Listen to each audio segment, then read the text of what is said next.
Hello, everyone. Welcome back to our podcast. My name is Julia, and I am here with my friend John. Today, we have a very interesting topic. The topic is, why is it so hot? Every summer, people ask this question. The weather is warm, the sun is strong, and sometimes it is really hard to stay outside. We want to talk about why this happens. We will talk about the sun, the seasons, and even climate change. This topic is important for everyone because the weather affects our daily life. So let's start this conversation and learn something new together today. Hi, listeners. Yes, I'm John, and I'm happy to be here again. This topic is really fun because everyone feels the heat in summer. I think many people don't really know why it gets so hot. Some people think it's just the sun, but there is more to it. We will explain things in a simple way today so everyone can understand, even beginners. We will use easy words and short sentences. If you are learning English, this episode is perfect for you. Stay with us, and by the end, you will understand why summers are hot and why the weather is changing. So, John, let's start with a simple question. What does hot really mean? When we say it is hot, we mean the air temperature is high. Our body feels warm and we start to sweat. Sweat helps our body cool down. When the sun shines on the ground gets warm. Then the warm ground makes the air warm too. This is why the afternoon often feels hotter than the morning. The sun needs time to heat the earth. I think this is a good place to start because everyone knows this feeling. It's a small daily example that helps us understand a bigger idea. Do you agree, John? Yes, I totally agree, Julia. Everyone knows that feeling of hot air on a summer day. I remember last July, I walked outside at 2 o'clock and the heat was very strong. My shirt was wet from sweat in just a few minutes. It's interesting that the sun's heat doesn't reach us all at once. The ground and the air need time to warm up. That's why the hottest part of the day is usually in the afternoon, not at noon. I never really thought about this before we started planning this episode. It's simple, but very interesting for me too. Now, let's talk about the sun and the earth. The sun is very far from us, but it is extremely hot and bright. The sun sends light and heat to the earth all the time. Without the sun, our planet would be dark and cold. Nothing could live here, not plants, not animals, not people. The earth moves around the sun every year. This is called an orbit. The Earth also spins, like a ball turning around itself. This spinning gives us day and night. So the sun is the main reason we have light, warmth, and life on our planet. That's right, Julia. The sun is really the center of everything for us. I read that the sun is about 150 million kilometers away from Earth. That sounds very far, but the heat still reaches us quickly. Light and heat from the sun travel very, very fast. I think it's amazing that something so far away can make our days warm. Without the sun, we wouldn't have seasons, weather, or even food because plants need sunlight to grow. So really, every hot day starts with our friend the sun, shining down on our beautiful planet every single day. Let's talk about seasons now, because they connect to our topic too. We have 4 seasons: spring, summer, autumn, and winter. In summer, the days are long and hot. In winter, the days are short and cold. But why does this happen? The Earth is a little bit tilted, like a leaning tower. Because of this tilt, different parts of the Earth get more or less sunlight during the year. When our part of the Earth leans toward the sun, we get summer. When it leans away, we get winter. This tilt is the real reason for our seasons, not the distance from the sun. Wow, I never really understood the tilt idea before, Julia. It's a simple picture, but it explains so much. So basically, summer isn't hot because we are closer to the sun, right? It's because our area gets more direct sunlight for longer hours. That makes sense. In winter, the sunlight comes at a lower angle, so it feels weaker and colder. I think a lot of people don't know this fact. They just think summer is hot because the Earth moves closer to the sun, but that's not really true at all. Thanks for explaining this clearly today, Julia. It really helps me understand our seasons better. Exactly, John. Many people believe that idea, but it's actually a common mistake. Distance isn't the main reason for hot or cold seasons. The angle and amount of sunlight matter much more. Let's talk about why summer feels hotter than winter in daily life. In summer, the sun rises early and sets late, so we get many hours of daylight. More daylight means more time for the ground to get warm. Also, the sun is higher in the sky in summer, so the light hits the ground more directly. This direct light gives us stronger, hotter days, especially in the middle of the season. That makes total sense, Julia. I remember in winter, the sun sets so early, sometimes around 5 o'clock. But in summer, it's still bright outside at 8 or even 9 at night. Those extra hours of sunlight really do add up. I also noticed that summer nights feel warm too, not just the days. I think that's because the ground stays warm even after the sun goes down. It's like the earth is holding the heat from the whole day.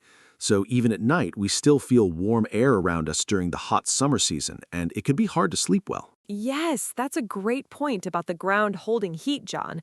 Let's share a personal story now. Last summer, I visited my grandmother in the countryside. It was so hot that even the shadows felt warm. We had to stay inside during the afternoon, from about noon until 4. My grandmother told me this is normal for July and August. We drank a lot of water and used a fan all day. In the evening, when the sun went down, it became more comfortable outside. Do you have a story about a really hot day too, John? I would love to hear about it. Yes, I do. 2 years ago, I went to the beach with my friends in August. The temperature that day was almost 40 degrees Celsius. The sand was so hot that I couldn't walk without my shoes. We had to run to the water quickly. I remember feeling tired and thirsty all day. My friend told me to drink water every 30 minutes, and that really helped. We also stayed under a big umbrella for shade.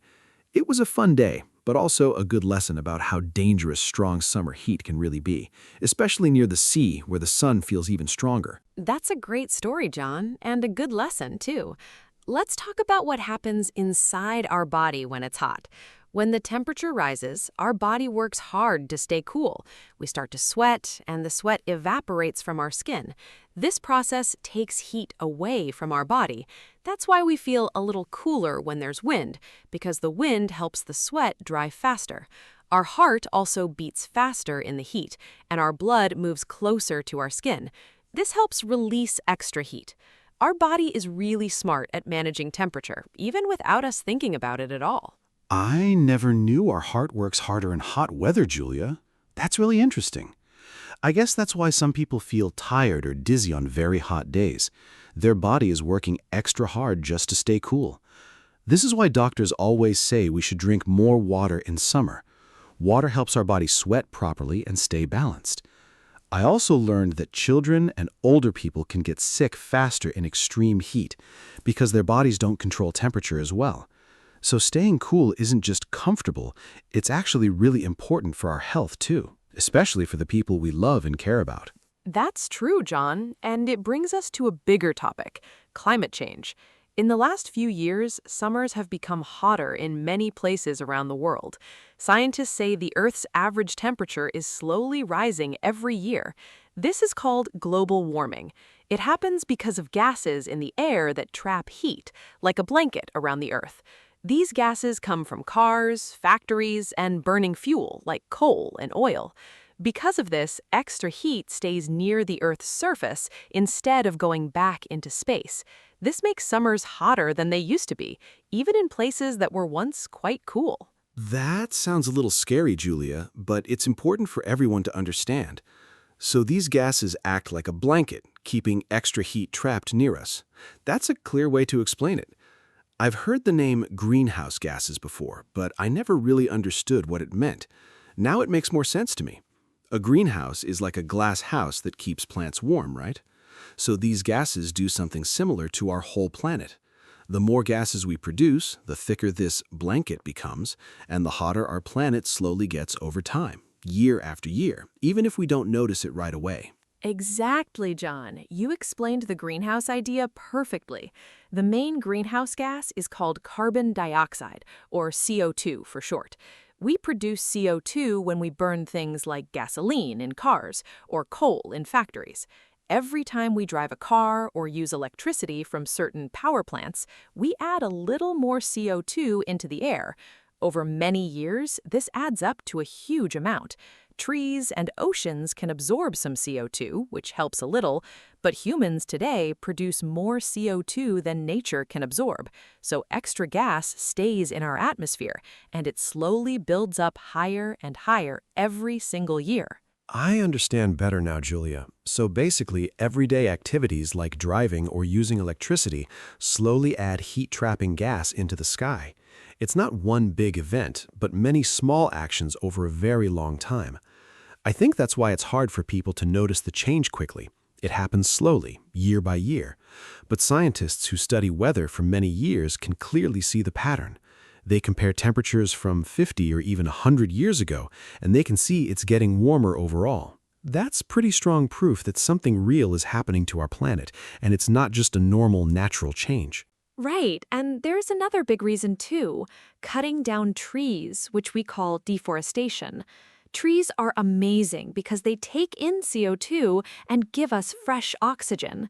When companies cut down large forests for farms or cities, we lose these natural helpers. Fewer trees mean more CO2 stays in the air. Also, without tree shade, the ground gets hotter faster. Forests, especially big ones like the Amazon, are sometimes called the lungs of the earth. Protecting forests is one important way to help control rising temperatures and keep our planet a little bit cooler for everyone, now and in the future. That's a powerful name, the lungs of the earth. I really like that idea, Julia. It makes it easy to understand why forests matter so much. If a person's lungs stop working well, their whole body suffers. It's similar with our planet and its forests. I think many countries are now trying to plant more trees to fix this problem. Some cities are even growing gardens on rooftops. Every small action, like planting one tree, can help a little. Of course, we need big changes too, but small steps are still a good start for everyone, and every tree really does matter. Now let's talk about something called a heat wave. Have you heard this word before, John? A heat wave happens when the temperature stays very high for several days in a row, much higher than normal for that time of year. Heat waves can be dangerous, especially for old people, babies, and people who are sick. During a heat wave, hospitals often see more patients because of heat-related illness. Cities sometimes open cool centers, like libraries or malls, so people without air conditioning can stay safe. Heat waves are becoming more common because of our warming planet, and they often last longer than they did in the past. Yes, I remember a heat wave in my city 2 summers ago. It lasted almost a whole week, and the temperature was above 38 degrees every single day. The news told everyone to stay inside during the afternoon and drink plenty of water. My neighbor, who was quite old, stayed with cousins because her apartment didn't have air conditioning. I think heat waves show us clearly how serious this hot weather topic really is. It's not just uncomfortable, it can actually be dangerous for people's health, especially when it continues for many days without any cooler weather to give people's bodies a real rest. That's exactly right, John. Let's also talk about cities and why they often feel hotter than the countryside. This is called the urban heat island effect. Cities have a lot of concrete, roads, and buildings, which absorb heat during the day. At night, this stored heat slowly comes back out into the air. In the countryside, there are more trees, grass, and open land, which don't hold heat the same way. That's why a city can feel several degrees hotter than a nearby forest or village, even on the exact same day at the exact same time, which really surprises a lot of people. That's really interesting, Julia. I never thought about why cities feel hotter, but it makes total sense now. All that concrete and glass on buildings must trap so much heat. I think this is why some cities are now painting rooftops white, because light colors reflect sunlight instead of absorbing it. Others are adding more parks and green spaces to help cool things down. I saw a video about a city adding a huge rooftop garden on top of a shopping center. It looked beautiful, and it probably helps keep the building cooler too. Simple ideas can make a real difference. Great point, John. Let's move to another part of our planet now, the oceans. Did you know the oceans are also getting warmer? Oceans cover most of our planet, and they absorb a huge amount of heat from the sun. As the air gets warmer, the ocean water slowly warms up too. Warmer oceans can change weather patterns and make storms stronger in some areas. They can also harm ocean life, like coral reefs, which need a certain temperature to survive. So when we talk about why is it so hot, the ocean is actually a very big part of the story. I didn't know oceans could get warmer too, Julia. That's surprising. I always thought of the ocean as this huge, endless, cool place. But I guess even something that big can slowly change over many years. I read once that coral reefs can turn white and die when the water gets too warm. This is called coral bleaching. That sounds really sad, because coral reefs are home to so many fish and sea animals. It shows how connected everything is, from the air we breathe to the land we live on to the deep ocean water far away from where we live our normal daily lives. Yes, everything really is connected, John. Let's also mention ice, like the ice at the North and South Poles. As temperatures rise, ice in these cold regions slowly melts faster than before. Melting ice adds more water to our oceans, which can cause sea levels to rise. This is a serious problem for people living near coastlines because higher seas can lead to flooding. Also, ice normally reflects sunlight back into space, keeping things cooler. When ice melts, darker land or water is left behind, and this absorbs more heat. So melting ice can actually make warming happen even faster. Wow, that's like a chain reaction, Julia. Less ice means more heat absorbed, which then melts even more ice. That's a lot to think about. I think this shows why scientists are so worried about rising temperatures around the world. It's not just about feeling uncomfortable in summer. It's about oceans, ice, forests, cities, and health all connected together like puzzle pieces.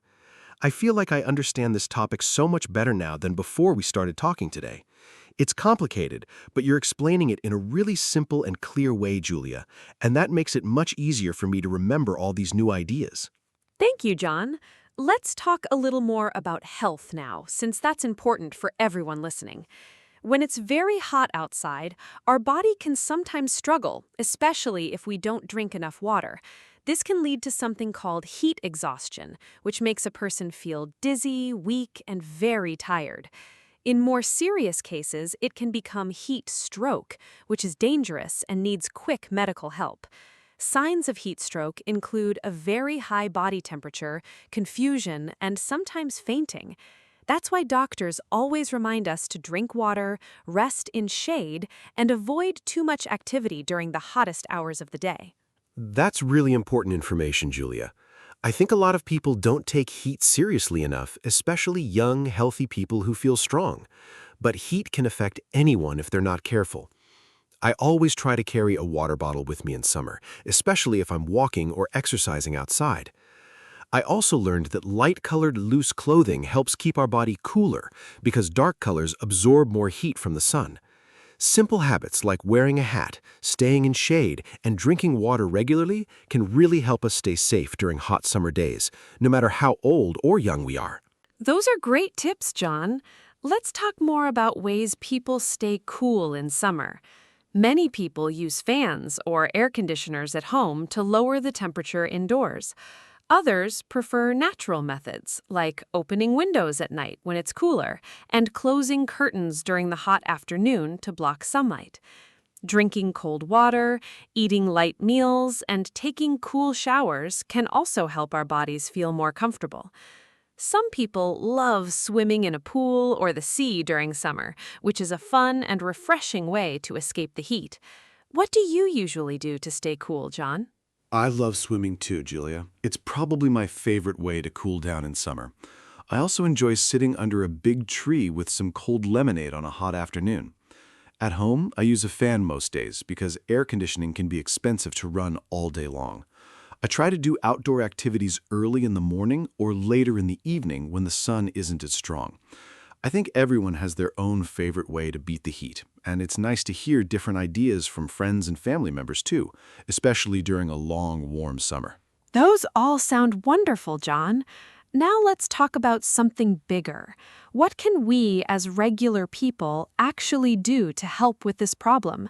Even small actions can add up when many people do them together. We can try to save electricity at home by turning off lights we don't need.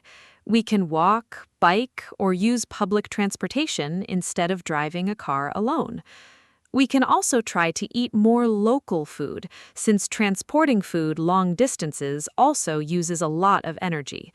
These small daily choices might feel tiny, but together they can really make a positive difference over time. I completely agree, Julia. I've started riding my bike to work a few times a week instead of driving, and it actually feels great. Plus, it's good exercise, too. I also try to unplug electronics I'm not using, because I learned that even small devices use a little energy all the time. Planting a tree or taking care of plants at home can help too, in a small way. I think the most important thing is that everyone does what they can, even small steps, instead of feeling like the problem is too big to fix it all, because together, small steps really can add up. That's such a positive way to think about it, John. I really believe that education is powerful too. The more people understand why it's getting hotter, the more they can make good choices in their daily lives. That's actually one reason we wanted to make this podcast episode, to help explain these ideas in simple, easy English for everyone learning the language. I hope our listeners feel like they understand this topic a little better now. Science can sometimes sound complicated, but really, the basic ideas are simple once someone explains them clearly, step by step, using easy words that anyone can follow. I agree completely, Julia. I think today's episode covered so many interesting parts of this topic, from the sun and seasons to climate change, cities, oceans, and even our own health. It's amazing how one simple question, why is it so hot, can lead to so many fascinating answers. I hope everyone listening learns some new English words today, along with some new facts about our planet. Learning a language and learning about the world can really go together nicely. I had a lot of fun talking about this with you today, Julia, and I already learned so many new words and ideas. Me too, John. This was such a great conversation. Before we finish, let's quickly remember the main points from today. First, summer is hot because of the Earth's tilt, which gives us longer days and more direct sunlight. Second, climate change is making summers even hotter because of greenhouse gases in our atmosphere. Third, cities, oceans, and ice are all connected to this bigger story. And finally, small actions like saving energy or planting trees can really help. Thank you so much to everyone listening today. We really hope you enjoyed learning with us, and we hope to see you again very soon. Yes, thank you all for listening. We hope this episode helped you understand more English words and also more about our warm, wonderful planet.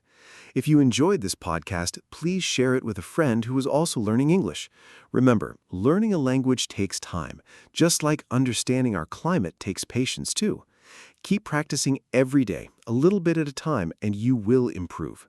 Stay cool this summer, drink plenty of water, and take care of yourselves and our planet. Goodbye, everyone. Thank you so much again for listening, and see you next time on our podcast.